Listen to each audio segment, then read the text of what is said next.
Oi pessoal, bom dia, boa tarde, boa noite. Quem fala é o Yudi, né? E na aula de hoje a gente vai falar um pouco sobre dinâmica, que é um assunto muito recorrente nas provas, que se eu não me engano ocupa grande parte e tudo passa pela dinâmica, né? A física newtoniana é eu acho que de longe o assunto mais cobrado nos vestibulares, que passa por grande parte, porque é o fundamento de tudo, né?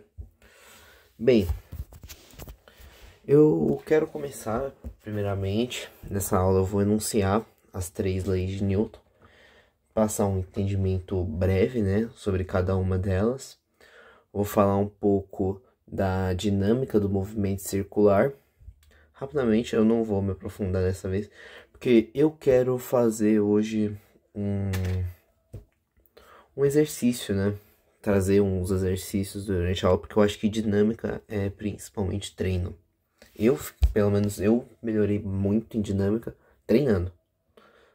Toda vez lia, pegava a apostila, pegava as orientações dos professores e já aplicava direto. Que já pra, sabe, tentar guardar, né, na cabeça. Bem, então vamos começar, né? Leis de Newton. Vamos começar com a primeira lei? Primeira lei. O princípio fundamental da inércia. O que esse princípio fala? Que o princípio fala que um corpo deverá permanecer em repouso a não ser que uma força haja sobre ele.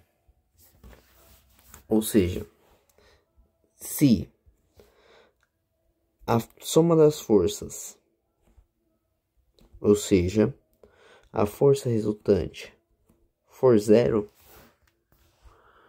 o corpo tende a permanecer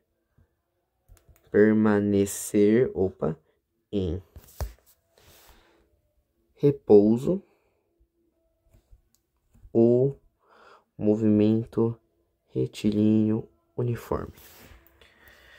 E eu queria estender um pouco essa ideia de repouso para vocês, porque normalmente o pessoal associa o repouso a V0 igual a zero, ou V igual a zero, né? Tá parado, tá parado. Estamos parados, né? Como já diria Igão, em Mítico do Podpah. Mas eu queria passar uma ideia de que o repouso, ele é um estado compartilhado entre dois corpos, dois ou mais corpos. Aí você pensa, um estado compartilhado? Como assim? Bem, vamos supor que ó como eu tô correndo a uma velocidade V. Vamos supor que V igual a 10 metros por segundo. E um cara, um cara aleatório assim, também tá correndo a uma velocidade V, que é igual a 10 metros. E supondo que nós dois estamos correndo a mesma velocidade, você não concorda que essa distância vai ser constante? Porque se nós corremos a mesma medida no mesmo intervalo do tempo, quer dizer que a gente não vai se separar mais do que isso. Essa distância vai sempre continuar a mesma. Ou seja, eu posso afirmar que eu tô em repouso em relação a ele. Porque, ó, vamos supor, por exemplo, você tá aqui, ó, observando a gente. Sua velocidade é igual a zero.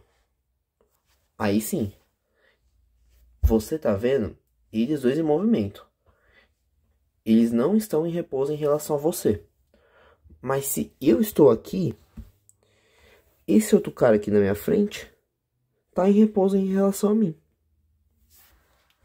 E se tivesse outro cara aqui com uma velocidade, supondo velhinha e velhinha igual a, sei lá, 5 metros por segundo, eu não poderia afirmar que esse cara, ó, esse cara tá em repouso em relação a eu, que sou esse aqui. Vou até escrever aqui, ó, Yud. Esse cara não tá em repouso a mim. Por quê? Se a gente pensar, se a gente quiser transmutar isso, vamos ver a velocidade relativa de cada um? Até do observador, que seria você no caso. Ou seja, eu vou adicionar um vetor V a todo mundo para a esquerda. Ou seja, eu vou ficar parado. Esse outro cara também vai ficar parado. Mas esse maninho aqui, ele vai se aproximar de mim desse cara com velocidade V menos velhinha. E você, cara espectador, vai se mover com menos V pra gente, sacou? Então, essa ideia de repouso igual a V0, V igual a 0, tá certa, mas dá pra gente ampliar ainda mais esse conceito, entendeu? E por que em MRU? Bem, se você quiser pensar ao pé da letra, sem formalismo, sem querer entender muita coisa, força igual a MA, segundo a lei de Newton que eu vou enunciar, que é o princípio fundamental da dinâmica. Mas, então se a velocidade é zero, né, a força é igual a zero. Ou seja, não tem nenhuma força distinguindo e eu estou em MRU, se você quiser pensar assim. Se você não quiser pensar assim, o MRU é um estado em que tem uma experiência que Galileu, se não me engano, conseguiu realizar. Tipo, você pensa assim, na verdade. É uma forma de você pensar. Porque teve a experiência de Galileu. Vou explicar, vai. Que ele jogava uma bolinha daqui e essa superfície não tinha atrito. Ela ia deslizar para cá, ia vir para cá e ia atingir essa mesma altura. Ele ia depois aumentar a inclinação disso aqui, não, diminuir a inclinação disso aqui, e ia notar que isso aqui, ó, ia se manter. Então o que que ele pensou? Se eu deixar uma inclinação tão pequena, mas tão pequena, essa bolinha vai manter movimento para sempre. E esse é o estado de MRU sem perturbação. E ele vai de acordo com o princípio fundamental da inércia. Sacou? Então é isso. A força resultante é igual a zero. O corpo tende a permanecer em repouso ou em MRU. Tá. Apagar isso aqui, né? Porque isso aqui não é a aula, né? Vamos ver a segunda lei de Newton. É o princípio fundamental da dinâmica. O que diz esse princípio? Que a força resultante é tal que o produto da massa com a aceleração... Não, a força resultante é tal que o produto da massa... A massa vezes a aceleração dá igual a ela. Isso aqui é mais uma aplicação prática, sendo bem sincero. Porque vai de acordo com a física, né, newtoniana / galileana, que diz que a força imprime uma aceleração, né? Para ter aceleração precisa ter uma força, porque ela altera a velocidade. E a terceira lei... Ai, quis escrever de Newton. Eu escrevi de Newton aqui em cima? Não. Então não vou escrever aqui não. Hein? Perdi tempo à toa. Terceira lei. Ação e reação. Eu acho que essa eu vou deixar aqui. Eu vou só explicar mesmo na fala, porque é bem... Meu Deus. Meu Deus. Meu Deus, começou a tocar uma música do nada. Desculpa. Nossa, nada a ver, né? Puta que pariu. Tá. Ai, meu Deus, desculpa. Eu não vou cortar isso. Eu não tô afim. Bem, a terceira lei é a ação e reação. E diz que para cada ação que você realiza, há uma reação. Por exemplo, se eu empurro a parede ela sofre a ação de ser empurrada, mas a parede também me empurra. Ou seja, quer dizer que para a mesma força aplicada, para cada ação tem uma força aplicada e a reação desta tem mesma direção e sentido oposto. Ou seja,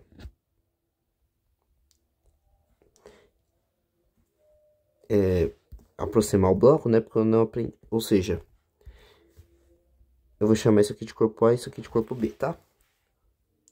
A força de A em B tem uma reação que é a força de B em A.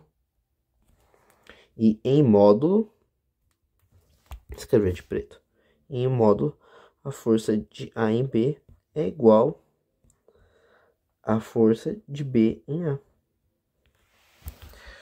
Tcharam! É isso. Bem, a dinâmica do movimento circular é pautada numa seguinte ideia. Porque vamos supor nisso aqui. Essa é só uma ideia geral, tá, pessoal? Uma aula de dinâmica do movimento circular teria que ser bem mais extensa, pra ser bem sincero. Que eu acho que... Mas é só pra dar uma ideia, porque é uma dinâmica, né? Eu tô abrangendo mais pra saber. Dar uma contextualizada geral. O que... Por exemplo, vamos supor que temos esses dois pontos e ele está em movimento circular uniforme. Mas você nota uma coisa. Porque se o movimento é uniforme, tem velocidade, tem o módulo da velocidade uniforme. Mas o vetor velocidade não é. Você olha bem para essa imagem. Você pensa, quê? Então, você não concorda que a direção e o sentido desse vetor aqui e desse vetor são diferentes? O módulo pode ser igual, mas esse aqui tá na vertical da esquerda para direita. E esse aqui tá na horizontal da esquerda para direita, e esse aqui tá na vertical de cima para baixo. Ou seja, o vetor não é o mesmo. E o que os físicos entenderam? Que ele sofre uma aceleração centrípeta, que a gente vai chamar,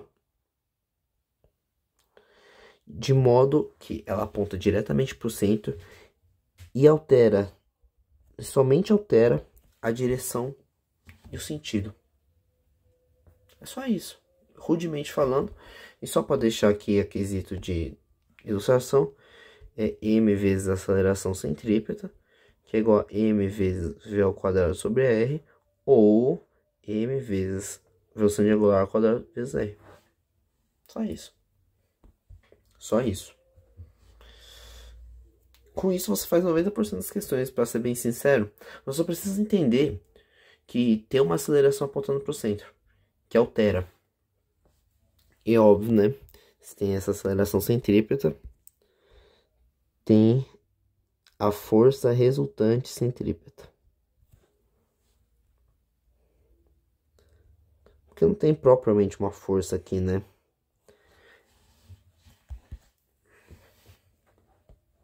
Bem, agora tá na hora de fazer o exercício, né? Da FUVEST. Eu já copiei, né? Porque eu sou um rapaz preparado, né? Óbvio. E eu fiz antes, né? Porque aí se eu erro não fica feio, né? Então, então não fica muito feio, né? Vai, vamos ler junto. Um caminhão carregando uma caixa trafega em linha reta a uma velocidade de 36 km por hora. E vou recomendar o jeito que eu faço, né? Porque normalmente é bom, né? Anota os dados antes de resolver. Não sai que é uma vaca louca fazendo, tá ligado? Ou seja, V igual a 36 km por hora. O coeficiente de atrito estático entre a superfície da caixa e a superfície da carroceria é de 0,4. Então, Mi é caixa na carroça. Nossa, ficou ruim, mas tá bom. CC, tá bom. Não há ganchos ou amarras prendendo a caixa ou ao caminhão. Sabendo disso, e ao notar um sinal vermelho à frente, o motorista freia suavemente o caminhão para que a caixa não deslize. Desenhe um diagrama de corpo livre indicando que as forças que atuam sobre a caixa durante a frenagem. Bem, nota-se que ela está encostando no caminhão, ou seja, vai ter a peso, normalmente. Teremos uma normal na mesma direção que a peso, só que em sentidos opostos. E nota-se que temos um coeficiente de atrito estático. Ou seja, se temos normal, temos o atrito aqui. Certo? É isso que a banca estava esperando de você, nessa letra A. É só pra ver se você tá vivo, tá? Se você errou essa, você tava morto. O cara vai achar que você tá morto, pô. Tá. Calcule a distância mínima que o caminhão percorre entre o instante de início da frenagem e a parada total do veículo para que a caixa permaneça sem deslizar.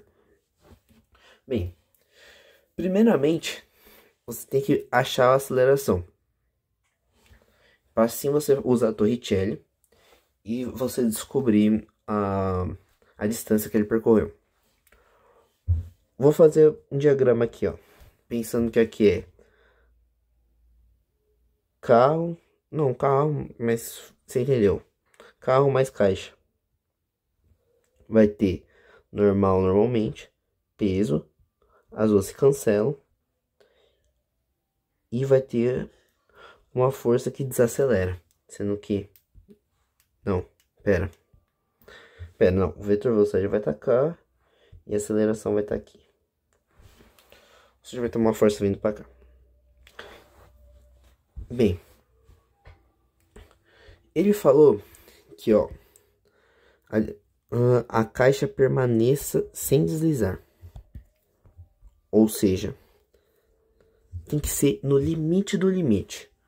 Ou seja, o atrito estático é igual à força resultante.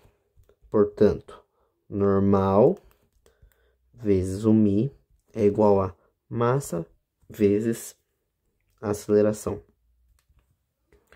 Nota-se que, como ela está na horizontal, não faz nenhum ângulo com a superfície que ela está em contato, ou seja, normal é igual a peso.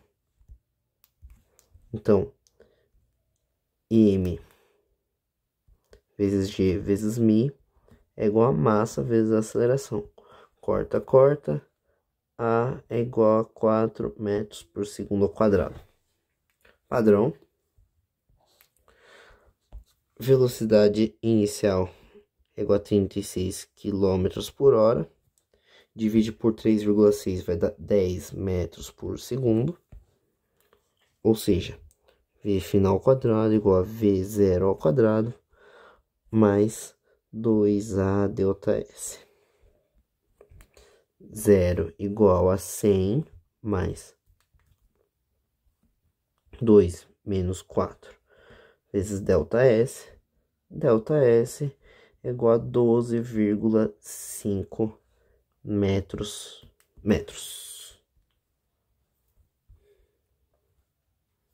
Essa é a distância mínima. C.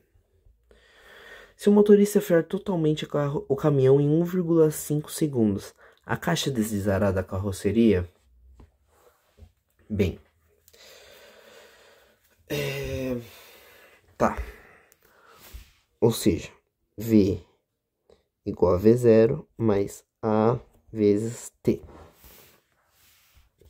0 igual a 10 mais A vezes 1,5. A é igual a menos 20 sobre 3, que vai dar mais ou menos 6,6 metros por segundo ao quadrado. Ou seja, a aceleração vai ser mais brusca, porque em menos tempo ele vai imprimir uma força maior na caixa, ou seja, a caixa vai acabar deslizando, tá? Ou seja, sim, pois a desaceleração imprimida na caixa, neste caso,